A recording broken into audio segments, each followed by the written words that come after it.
This channel does not promote any violent, harmful, or illegal activities. All content provided by this channel is meant for an educational purpose only. 48 ঘন্টা কিন্তু পেরিয়ে গেল সুতন্দ্রার মৃত্যু, অর্থাৎ পানাগড়ে যে দুর্ঘটনা ঘটেছিল সেই দুর্ঘটনার পর 48 ঘন্টা প্রায় পেরিয়ে গেল। পানাগড় কাণ্ডে জামিন অযোগ্য ধারায় মামলা দায়ের হয়েছে, বেপরোয়া গাড়ি চালানো থেকে অনিচ্ছাকৃত খুনের ধারায় মামলা দায়ের। সুতন্দ্রার সঙ্গী মিন্টু মণ্ডলের অভিযোগ ক্রমে এফআইআর দায়ের করা হয়েছে, কিন্তু এখনো পর্যন্ত গ্রেফতারের সংখ্যা শূন্য। আমরা একটু বিস্তারিত জানার চেষ্টা করব। আমাদের সঙ্গে রয়েছেন আমার অপর সহকর্মী জয়ন্ত থেকে। জয়ন্ত, এখনো পর্যন্ত 48 ঘন্টায় কি সারবর্তা দাঁড়াচ্ছে, কি হলো? দেখো, 48 ঘন্টা আগে অর্থাৎ গত পরশু দিন বলতে গেলে রাত্রি 12:30 নাগাদ দুর্ঘটনা ঘটার পরে যে গাড়িটা পাওয়া গেছিল সেই গাড়ি সূত্র ধরে গাড়ির মালিকের নাম পাওয়া গেছিল। আজ যেটা জানা গেছে মালিক নিজেই গাড়ি চালাচ্ছিল, বাবলু যাদব নিজেই গাড়ি চালাচ্ছিল। সেই গাড়িটা যে অভিযোগ আছে তাতে হচ্ছে গাড়ির চালকের বিরুদ্ধে অভিযোগ, তার বিরুদ্ধে যে অভিযোগ তাকেই পুলিশ ধরতে চাইছে। তার বাড়িতে পুলিশ যায়, তার বাড়িতে গিয়ে জিজ্ঞাসাবাদ করে এবং যে পুলিশ বেরিয়েই যেটা জানাচ্ছে যে বাবলু যাদবের খুব শীঘ্রই বাবলু যাদবকে গ্রেপ্তার করা হবে এবং এরপরে বাবলু যাদবের সঙ্গে যারা ছিল তাদের খোঁজ পাওয়া যাবে।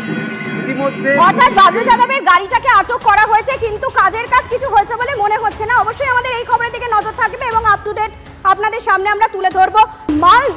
মালদায় টিভি9 বাংলার খবরের জের মালদার রশিদাবাদ পঞ্চায়েত প্রধানের পদ থেকে অপসারণ করা হলো বাংলাদেশ অনুপ্রবেশকারী লাভলি খাতুনকে। এই লাভলি খাতুনের নাম আপনাদের নিশ্চয়ই মনে আছে। তৃণমূল পরিচালিত মালদার হরিশ্চন্দ্রপুরের রশিদাবাদ পঞ্চায়েতের প্রধান লাভলি খাতুনকে অপসারণ করলেন মহকুমা শাসক। আরো বিস্তারিত জানবো, আমার সঙ্গে রয়েছেন আমাদের প্রতিনিধি শুভতোষ মার্জনা করবেন। শুভতোষ, এখনো পর্যন্ত লাভলি খাতুনকে দায়িত্ব থেকে তো সরানো হলো, কিন্তু তার সব থেকে বড় পরিচয় সে বাংলাদেশি অনুপ্রবেশকারী। সেক্ষেত্রে ইনভেস্টিগেশন কোন পর্যায়ে, এরপর কি? দেখো, ইতিমধ্যে কিন্তু জেলা প্রশাসন ধাপে ধাপে এগোচ্ছে। প্রথমে তার ওবিসি যে সার্টিফিকেট রয়েছে, যেহেতু সেই ওবিসি সার্টিফিকেটটা মূলত জাল ডকুমেন্ট দিয়ে তৈরি করানো হয়েছিল, ফলে সেই সার্টিফিকেট বাতিল করা হলো। তারপরে নির্দিষ্টভাবে পরে সেকেন্ড পদক্ষেপ হলো, তাকে নোটিশ করা হলো যে তিনি কেন এখনও পর্যন্ত প্রধান পদে রয়েছেন।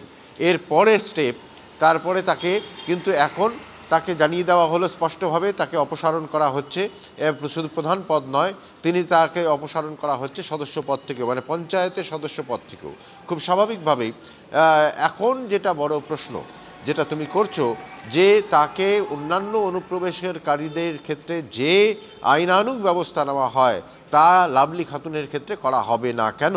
তাকে কেন গ্রেপ্তার করা হবে না? কারণ তিনি একেই তো তার বিরুদ্ধে যেটা মূল অভিযোগ, তিনি পাসপোর্ট ভিসা ছাড়া অবৈধভাবে বাংলাদেশ থেকে এপারে এসেছেন এবং সমস্তই ডকুমেন্ট জাল তৈরি করেছেন। তার তার পরিচয়পত্র, এমনকি তার পিতৃ পরিচয়, সেটাও তিনি নতুন করে নতুন করে আলাদাভাবে তৈরি করেছেন। ফলে যা ডকুমেন্ট সবটাই জাল। তো এক্ষেত্রে তাকে তো গ্রেপ্তার করতে হবে এবং খুব স্বাভাবিকভাবেই সেক্ষেত্রে পুলিশ যা আইনানুগ ব্যবস্থা নেয় সেটা কেন নেওয়া হবে না, এই প্রশ্ন উঠেছে এবং পাশাপাশি পুলিশ কিন্তু এই বিষয়ে তদন্ত করছে। ইতিমধ্যেই একরকম গা ঢাকা দিয়েছেন এই লাভলি খাতুন, তাকে পঞ্চায়েতও দেখা যাচ্ছে না। আপাতত তোমাকে ধন্যবাদ। অর্থাৎ দেখুন, সকাল থেকে যতগুলো বড় খবর, সেই সমস্ত বড় খবরের আপডেট বিগ ব্রেক অ্যাট 6-এ আপনাদের সামনে আমরা তুলে ধরার চেষ্টা করলাম। রাজ্যের মুখ্যমন্ত্রী মমতা বন্দ্যোপাধ্যায় একটি সাংবাদিক বৈঠক করেন এবং সেখানে বেশ কিছু বিষয় তুলে ধরেন। যেমন তিনি মনে করছেন চা বাগান নিয়ে গুজব ছড়ানো হচ্ছে। চা বাগানের উদ্বৃত্ত জমিতেই পর্যটন, চা বাগানের আইনের কোনো পরিবর্তন হয়নি। চা বলয়কে ঘিরে স্থানীয়দের কর্মসংস্থানই লক্ষ্য রাজ্যের, বলছেন মুখ্যমন্ত্রী।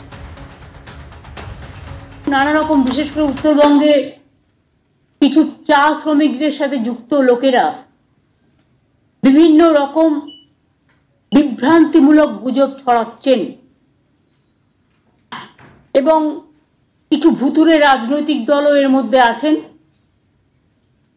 যারা অ্যাকচুয়াল ঘটনাটা বুঝতে পারেনি। চা বাগানের জমি কাউকে ফ্রি হোল্ড দেওয়ার নিয়ম নেই,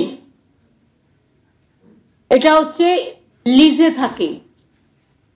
চা বাগানে যেখানে চা জন্মায় সেটা কোনো রকম ভাবে ক্ষতি করা যাবে না। চাটা জন্মে